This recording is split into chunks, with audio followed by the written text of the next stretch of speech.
What's up, y'all? I have a lens here. It's the Panasonic 28-200. But before I talk about this lens, let me tell you why I have it. My daughter Ava's field day was this past week, and every year since she's been in school, I've gone out to field day and brought a camera and a zoom lens to take pictures of her and her classmates. Last year, I was using the Fuji XS20 and the Fuji 16-80 lens, which gave me an effective reach of 120 since it's a crop sensor. And I got some great shots with it, but sometimes that felt like it wasn't quite enough reach. This year, I'd switched to Panasonic pretty shortly before field day, and as I got closer, I realized that I didn't have a zoom lens. Well, technically, I had the 20-60 zoom lens, but that's even less reach than my 85 1.8, so that wasn't really gonna help. So I hit up lensrentals.com for an L-mount zoom lens. I'm super lucky in this regard, and that Lens Rentals is actually local to me here in Memphis, and I can just select pickup instead of having to deal with shipping. Anyway, I'm looking at L-mount zooms. First off, I can roll out all the 24-70 and similar lenses, which is a ton of them, because I'm going to need more reach than that. Same thing with all the ultra-wide zooms, like the 18-40.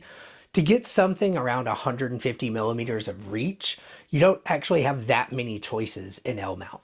There's the Sigma 70-200 f2.8, which is an awesome lens, I'm sure, but it's also absolutely massive and expensive.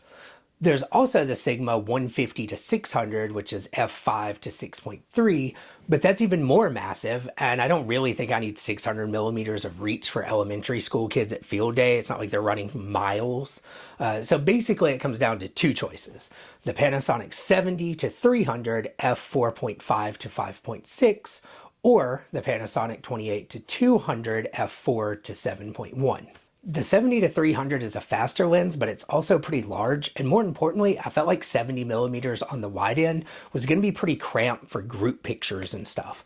So I went with the 28-200 f4-f7.1, even though on paper it's not that great of a lens. The variable aperture range is pretty large, and it's pretty slow at full zoom. But I was going to be using it outside in the sun, so I figured that was unlikely to be much of an issue. I scheduled pickup on Monday, so I'd have a couple of days to kind of familiarize myself with the lens before field day on Wednesday. When I took it out of the Lens Rentals case, which was of course right there in their parking lot, I kind of instantly understood why this not very good on paper lens exists. It's small, like legitimately small for the massive focal range it covers. Versus the 20-60, it's like 60 grams heavier and like 5 millimeters longer. Basically, if you have the Panasonic 20-60 f3.5-5.6, which a ton of people do because it was Panasonic's go-to kit lens for a while, you pretty much already know what size the 28-200 is. You might could tell a difference holding them like this, one in each hand. I really can't though. But on a normal sized camera like the S5 II, 60 grams and 5 millimeters isn't even really perceptible. Hell, versus the 50 millimeter 1.8 prime, it's about 100 grams heavier and 10 millimeters longer. And as far as I know, all of these 1.8 primes are very close in size and weight. So if you have any of them, you probably have a pretty good idea of what size this lens is. It's pretty close. 100 grams and 10 millimeters is probably more perceptible than the smaller difference between the 20-60 and the 2.8-200, but it's still in the ballpark of being about the same size. As I started to play around with the lens a little, I was really impressed by the focal length range. I mean, obviously it says 28-200 right on the side, and I understand what 28 millimeters means, and I understand what 200 millimeters means. But when you actually put it on your camera and see the zoom range through the viewfinder, it's like almost shocking. At least if you're primarily a prime shooter like I am. Sorry, I couldn't help it. It's a really sharp lens, probably helped by its relatively small maximum aperture. You can even get some very nice looking background blur, particularly in macro mode when you're very close to a subject. By the way, I keep saying background blur in my videos because everyone has a different way of pronouncing bokeh, bokeh, buki, bouquet, buku. I should just use a different pronunciation of it in every video just to engagement bait people into telling me I'm saying it wrong in the comments. So look at this boku. Anyway, the massive range of focal lengths and its compact size make this a pretty damn compelling lens for a lot of stuff.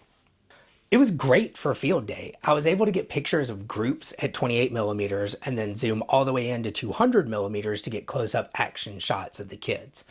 Speaking of action shots, this lens has 6.5 stop OIS, and every one of my photos, even all the way at 200 millimeters, were tack sharp handheld.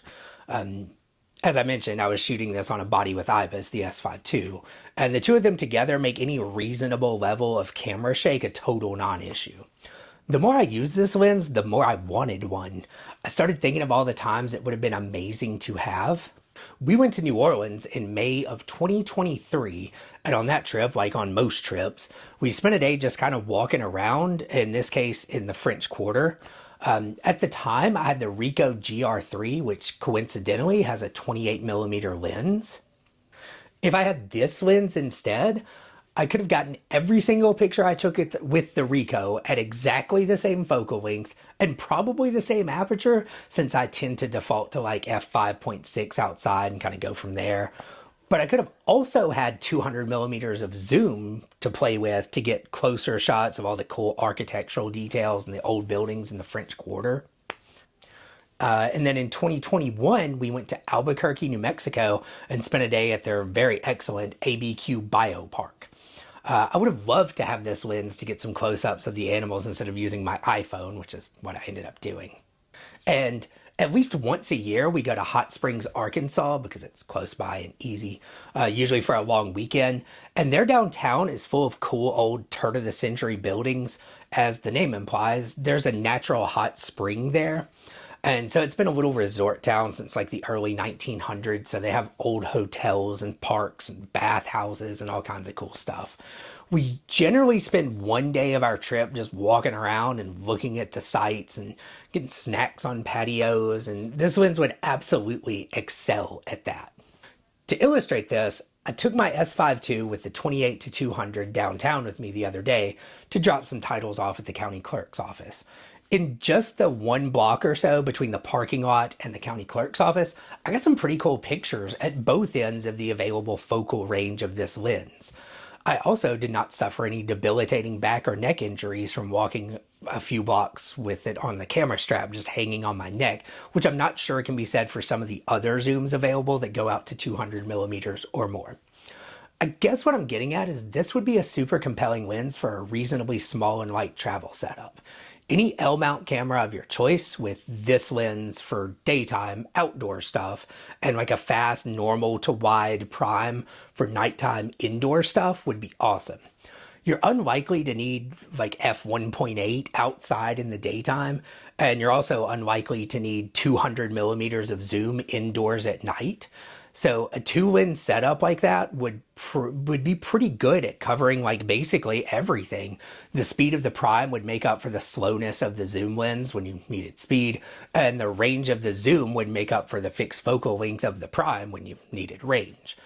I would argue that unless you have some very specific use case where you're going to need both a fast lens and some zoom range, like live music photography or something, this lens paired with the fast prime, where'd it go? Nope, that's not it. This lens paired with the fast prime is actually probably more flexible and useful for a general travel setup than the standard constantly recommended like 24 to 70 plus a fast prime. Because when you actually start to use this lens, it makes a lot more sense. The trade-offs are totally reasonable, and if you pair it with a fast prime and your preferred focal length, you're pretty much set. You can get one of these cheap neoprene lens cases on Amazon. This one actually doesn't super fit in there, but they make different sizes. And toss whichever lens you're not using in your bag and be totally good to go. When you head out in the morning to go do outdoor touristy stuff, put on the zoom. When the sun goes down and you head indoors, you can swap off to the fast prime. To sum it up, on paper, this lens seems kind of dumb, and as the kids say, mid. It's reasonably slow, variable aperture, and it gives you the impression it's going to be a jack of all trades, master of none kind of situation. The reality is closer to a different version of that figure of speech I've heard lately, and that's jack of all trades, master of none, but oftentimes better than master of one. I think that's an excellent summary for this dude. I have added this lens to my wish list to watch for a good sale or something, but it's definitely going to be joining my kit at some point in the near future. Next field day, I will be ready. Thanks for watching, and if you like this video, it would be very helpful to me if you could, well, like it and subscribe to my channel. See you next time.